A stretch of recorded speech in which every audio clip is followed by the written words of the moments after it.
घटना घडल्याचा प्राथमिक अंदाज आहे।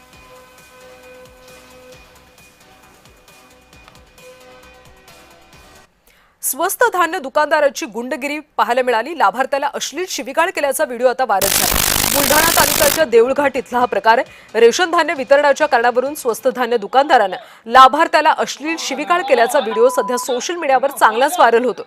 धान्य वितरणाच्या दरम्यान तांत्रिक अडचण निर्माण झाल्याने त्याच गैरसमजातून हा वाद निर्माण झाल्याची माहिती आहे। परंतु स्वस्त धान्य दुकानदाराकडून लाभार्थ्याला अशा पद्धतीने शिवीगाळ केली जात असेल तर या संपूर्ण प्रकरणाची चौकशी करून दोषींवर कडक कारवाई करावी अशी मागणी नागरिकांनी केली आहे।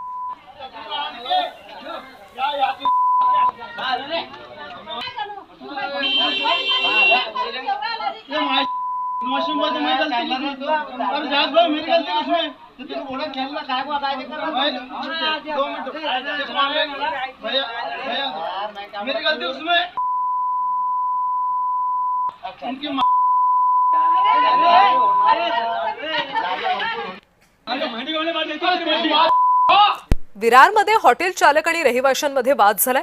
चाकू हल्ल्याचा प्रयत्न झाल्याचा आरोप आहे। विरार पूर्व इथल्या